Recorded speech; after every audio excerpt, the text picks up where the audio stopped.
A bonita gravou tudo fora de ângulo. Agora vamos aqui, né? Tá focando, tá tudo certinho. Aqui a gente faz as coisas meio sozinho, assim, tá nessa. Mas o ano é 2026 e eu resolvi começar um blog. Eu sei que parece antiquado, quem é que escreve, nananana, quem é que vai ler isso? Então, pra quem não quer ler, eu tô fazendo a versão em vídeo também, olha só. Que legal. Sinto que é o processo muito bacana de construção, né? Em terras de IA, onde tudo é feito de uma forma mais homogeneizada e onde as conversas e diálogos de expressão eles são mais generalizados, de certa forma. Eu creio que quando a gente consegue se expressar em palavras mais subjetivas, a gente está num processo legal. E hoje começa, então, essa nova fase da vida com um projeto muito bacana que eu construí no ano passado, que se chama Esboço Aberto, e ele tem essa conexão, então, com o Instagram e com o TikTok, que foi onde começou. E esse é um espaço de expressão dos meus processos criativos.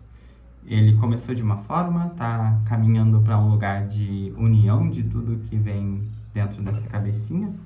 E eu gostaria de compartilhar, então, essa conexão com vocês, de uma forma lida e dialogada. Vamos ver o que surge. Então, dentro da vida de uma pessoa designer, é muito rotineiro a gente estar em conexão com cadernos e com notas e com projetos. E cada espaço ele tem uma potencialidade de inspirar e ocasionar novas percepções sobre o mundo. E logo no dia a dia a gente é estimulado a pensar pela tangente. E em aproximadamente 14 anos em contato com áreas criativas, eu observo que o limiar da expressão criativa e da imersão em temáticas complexas, ele é muito tênue. Quase como se a criatividade fosse de fato, ou antes de tudo, uma resposta à complexidade.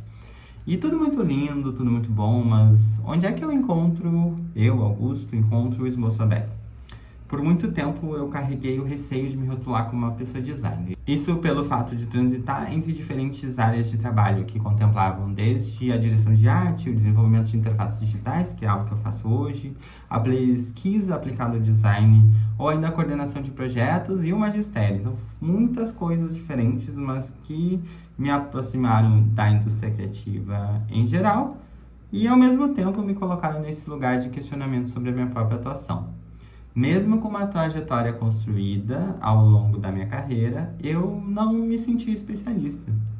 E esse sentimento, né, contínuo, né, e alinhado a um senso de qualidade e exigência pessoal altíssimo que eu construí, tanto em construções familiares quanto no desenvolvimento da minha vida pessoal, isso trouxe um processo, né, de que a minha maior limitadora, o meu maior processo limitador seria justamente esse senso crítico que eu construí, que ele é interno e que de alguma forma paralisa a minha exposição. E é algo que eu venho trabalhando em terapia e essa expressão em si também do Esboço Aberto, ela é uma iniciativa justamente para a liberação desse processo criativo. Então, nesse meio tempo, houve uma mudança territorial, uma mudança do Rio Grande do Sul para o Rio de Janeiro. De uma cidade de 7 mil pessoas para uma com quase 7 milhões. E para além das diferenças culturais que eu observei nesse lugar, eu encontrei-me bastante distante das pessoas que eram essência, como a minha avó. E em um misto de saudade de tomar um cafezinho com ela da tarde, ou de receber um abraço carinhoso, a distância ela também alterou alguns dos hábitos. Para ela, que é uma exímia costureira, eu sempre recorria quando precisava de algum ajuste em roupa. E ela fazia assim, ó, com muito carinho. E com essa mudança de cidade isso ficou um pouco mais difícil, né, de acontecer. E aí, no fim do ano de 2024, quando eu visitei ela para o Natal e acabei ficando alguns dias na casa dela, eu busquei, né, manifestei essa vontade de querer aprender a costurar. E para também conseguir essa autonomia em relação a esses ajustes, né? E aí, a minha tia também estava na casa dela, né, por alguns dias, e ela comentou, eu tenho uma máquina aqui que eu não estou usando, que era pequenininha, portátil, e eu acabei pegando essa máquina e aprendendo os básicos de costura com a minha avó, pontos muito básicos. E aí, assim, eu consegui começar a fazer as minhas primeiras costurinhas. E a costura, ela chegou como um amparo, né, na minha vida, como justamente um olhar ao imperfeito, como algo novo que se utiliza dos conhecimentos que eu já aprendi na minha carreira como designer, mas que exigem uma capacidade motora nova, né, de muita sensibilidade das mãos e afins. E indiretamente, esse modus operandi da costura ele já estava bastante presente na minha vida, justamente por acompanhar esse processo da minha avó ao longo das tardes que eu passava na casa dela, né, e observar como ela fazia as coisas acontecer. E aprender a costurar trouxe esse lugar, né, de expansão para os meus próprios processos criativos. Com a nova prática, eu iniciei um processo de construir também algumas roupas que eu gostaria de vestir. Eu também comecei a vestir essas roupas, vestir esses esboços e projetos em aberto, projetos imperfeitos que eu mesmo construí. E esse confronto com o perfeccionismo, ele me desafiou também a construir novas versões pessoais que abraçam esse lugar que profissionalmente eu não me permito.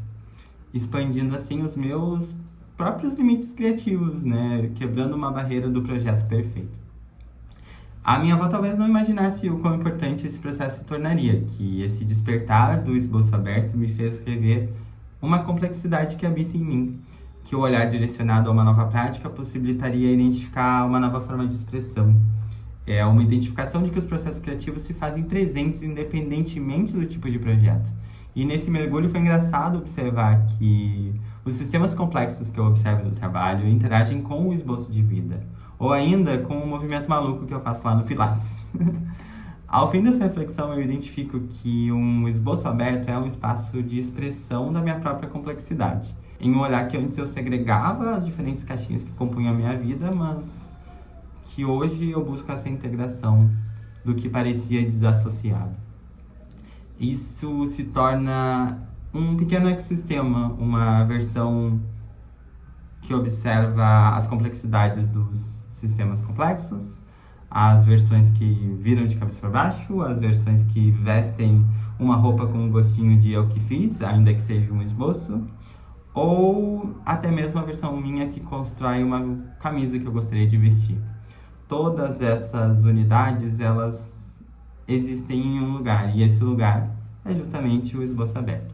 Espero que tenham gostado da história e fiquem atentos aos próximos capítulos, ou processos, ou posts, ou seja lá qual for o tipo de interação que venhamos a ter. Um grande beijo e até a próxima. É claro, se gostou desse conteúdo, por favor, aquele mesmo modus operandi, subscribe, segue, acessa o site, acessa a lista de transmissão, todas as possibilidades que eu vou ficar, muito feliz. Beijo.